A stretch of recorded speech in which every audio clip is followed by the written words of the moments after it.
Yon, what's up mga idol? Kumusta kayong lahat? Ayan, sa video na to ay ipapakita natin kung compatible ba ang LCD na universal sa lumang Oppo E16. Ayan, ito po yung pinapakita ko dun sa video na marami siyang kakompatible. At ayan, dito sa Oppo E16 ay subukan po natin kung gagana ba ito. Ayan, ito po yung naging problema niya. So dati ko na rin po itong pinalitan. Palagi daw nababagsak, wala pang isang taon. Ayan, nagkaganito na siya. Meron pong guhit at green sa screen. Kaya dito, LCD na ito papalitan. At gusto naman ito ni Sir papalitan. Kaya dito, ang itry ko ay yung universal LCD. Kaya buksan na natin mga idol. At ayan, inangat ko na nga po yung takip. At dito, malalaman nyo po kung compatible ba siya. At dito, madali ko nang natanggal ang takip dahil ang ginamit ko dito ay double-sided tape lang. At dito, sinukat ko siya at parehas naman sila kalaki. Kaya ayan, tuloy po tayo. At dito nyo malalaman mga idol na compatible ba siya. Next step, tanggalin po natin ang camera lens at tanggalin po natin lahat ng screw. At sa mga gustong magpaayos, pwede kayo magpa-LBC, GNT, Lalamove, Grab. At pwede kayo mag-walk-in kapag malalapit. At marami pong salamat. Grabe, sobrang dami pong nagpa-repair ngayong araw mga idol. At hapon na po ako dito nag-edit at nag-voice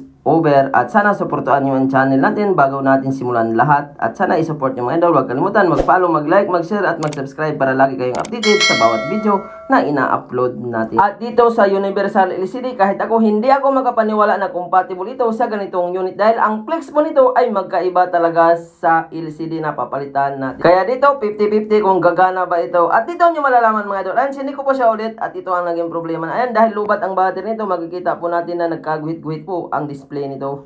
So lubat lang po kasi ito dinala ni Sir. Kailangan po natin makargahan para matest natin kung magdi-display ba ang LCD na universal or magta-touch siya. At dahil sobrang na-drain ang battery niya, ayan, sinubok ko na po itong LCD na universal na ito. Ayan, huwag kayong kukurap kung gagana ba ito. Hanggang dulo po ng video mga idol, ipapakita natin hanggang pagdikit kung yun ba ang LCD na ginamit ko. Baka sabihin ng iba, inedit ko lang yan or gumamit ako ng Alvideo. Ayan, subukan na po natin i-charge at sinalpa ko na nga po yung flex ng LCD at pansinin nyo mga idol, ayan, lumabas din po ang drain na battery.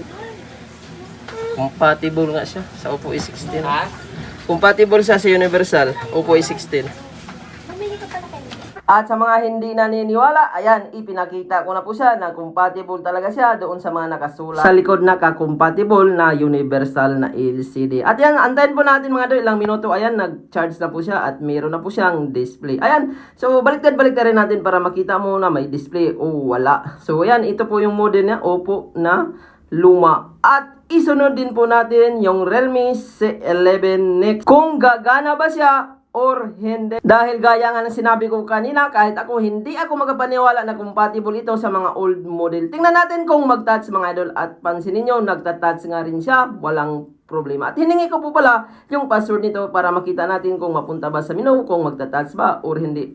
Ayan. Kitang-kita nyo naman na compatible siya. Ayan, binabaliktad-baliktad ko pa. Baka sabihin mo na alang yan. Sa mga hindi nakakalam, ngayon lang po lumabas ang mga ganitong LCD na maraming ka-compatible. Kaya kahit ako or yung iba, hindi makapaniwala. At ayan, ang ka-compatible ng Oppo E16 ay Realme C25. Pero ngayon, marami na siyang ka-compatible. Ito yung pinagkaiba nila mga idol sa Flex. Ayan, pansinin yung isa paliko at yung isa diretso siya. Kaya kahit ang mga technician, hindi ito naniniwala. Kaya yung ginawan po natin ng video. At kahit ako mga idol, hindi ko rin po talaga magpaniwala na gumagana ito dahil nga magkaiba sila. Dapat ito blue screen or walang ilaw, magbabibrate lang dahil magkaiba po sila ng Flex. At dahil compatible siya mga idol, pwede nyo na bilhin. At subukan din po natin ito sa ibang model sa mga susunod na video. Abangan nyo na lang. So mag-upload din po ako ng video doon sa Realme C11, C12 or C15. Iisa lang ang LCD. Kaya ito isubok din po natin. Dahil mayroong hindi maniwala kung gagana ba ito. At subukan natin yan mga dok. At kahit naman ako, hindi rin ako maniwala kung gagana ito. Kaya gagawan ko ng video